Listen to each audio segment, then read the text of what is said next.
ఇక ఈరోజు మనం వాక్యం గురించి తెలుసుకుందాం. వచ్ అనే సంస్కృత ధాతువు నుండి వాక్యం అనే పదం పుట్టింది. వచ్ అంటే వచించుట లేదా సంభాషించుట అని అర్థం. వాక్యాన్ని ఆంగ్లంలో సెంటెన్స్ అని పిలుస్తారనమాట. ఏమంటారు? సెంటెన్స్ అంటారు. వాక్యం గురించి రచించిన మొట్టమొదటి సంస్కృత వ్యాకర్త ఎవరంటే భర్తృహరి. ఈ భర్తృహరి గారు వాక్యపదీయం అనేటువంటి గ్రంథంలో వాక్యం యొక్క ప్రస్తావన అనేటువంటిది తీసుకురావడం జరిగింది. తరువాత తెలుగులోకి బహుజనపల్లి సీతారామాచార్యులు గారు ప్రౌఢ వ్యాకరణంలో వాక్య పరిచ్ఛేదంలో ఈ యొక్క వాక్యం గురించి వివరణ అనేటువంటి ఇవ్వడం జరిగింది. అసలు వాక్యం అంటే ఏంటి? పూర్తి అర్థాన్నిచ్చే పదాల కలయికను వాక్యం అంటారు. అయితే వాక్యంలో తెలుగులో వచ్చేసరికి ఏకపద వాక్యాలు, ఏకాక్షర వాక్యాలు కూడా ఉంటాయి. ఏకపద వాక్యాలు అంటే ఇక్కడ గమనించండి, వస్తాను, రాను. ఏకాక్షర వాక్యాలు రా, పో, లే ఇవన్నీ కూడా వాక్యాల కిందకి వస్తాయన్నమాట. అయితే వాక్యంలో ఉండవలసిన లక్షణాలు 3 ఉంటాయి. ఏంటయ్యా అంటే, మొదటిది యోగ్యత, రెండోది ఆకాంక్ష, మూడోది ఆసక్తి. ఈ 3 తప్పనిసరిగా వాక్యంలో ఉండవలసినటువంటి లక్షణాలు. మనకి ప్రశ్న కూడా అడుగుతాడు, వాక్యంలో ఉండవలసిన లక్షణాలు ఎన్ని అంటాడు. 3 గమనించాలి. అసలు యోగ్యత అంటే ఏంటి, ఆకాంక్ష అంటే ఏమిటి, ఆసక్తి అంటే ఏంటి అనేటువంటి విషయాన్ని మనం ఇక్కడ ఒకసారి తెలుసుకుందాం. యోగ్యత అనగా పదాల అర్థములకు నష్టం కలిగించకపోవడం లేదా పదాల అర్థములకు బాధ కలిగించకపోవడాన్ని యోగ్యత అంటారు. ఇక్కడ చూడండి, అతడు నిప్పుతో తడుపుతున్నాడు అన్నాం. అతడు నిప్పుతో తడుపుతున్నాడు అన్నాం. 3 పదాలు ఉన్నాయి ఇక్కడ.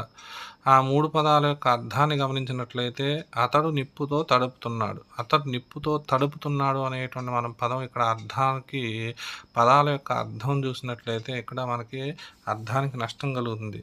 ఏంటి? అతడు నిప్పుతో తడుపుతున్నాడు. నిప్పుతో తడపరు, ఏం చేస్తారు? కాలుస్తారు. కాబట్టి ఇక్కడ నష్టం కలుగుతుంది. అతడు అన్నం తాగాడు. ఇక్కడ కూడా చూడండి, అన్నం తాగరు కదా, అన్నం తింటారు. ఇక్కడ కూడా యోగ్యత ఉందా లేదా, అర్థం నష్టం కలుగుతుందా లేదా యొక్క అర్థానికి.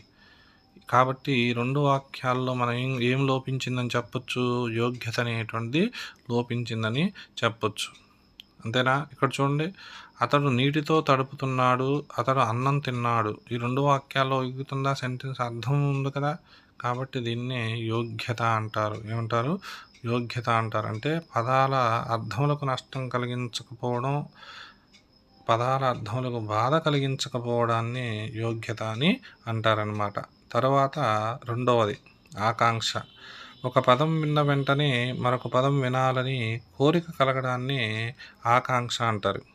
ఇక్కడ చూడండి, పిల్లలు బడికి వెళ్తున్నారు అన్నాం. పిల్లలు బడికి వెళ్తున్నారు కామన్గా మనకి ఇక్కడ ఏదో వినాలనే ఆసక్తి అనేటువంటి, ఆకాంక్ష అనేటువంటిది లేదు, చూసారా?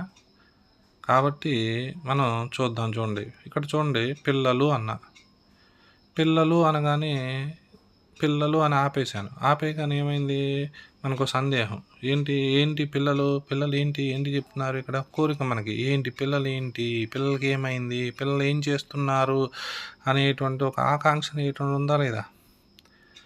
పిల్లలు బడికి అన్న, పిల్లలు బడికి ఏంటి? బడికి వెళ్ళారా, వెళ్ళలేదా, వెళ్తున్నారా అనేటువంటి ఒక ఆకాంక్ష ఉందా లేదా? ఇలా ఆకాంక్ష ఉండాలన్నమాట.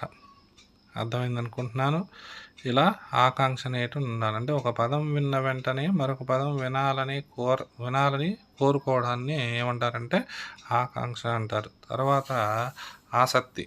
వచ్చేసరికి వాక్యంలో ఒక పదానికి మరొక పదానికి సమదూరాన్ని పాటించాలి, దాన్నే ఆసక్తి అంటారు.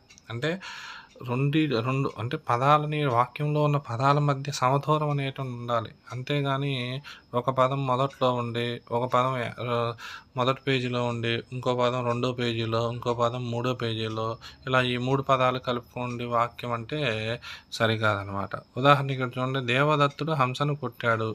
శ్రమ ప్రాధాన్యంలో ఉంది కాబట్టి ఇక్కడ ఆసక్తి పదం ఇది.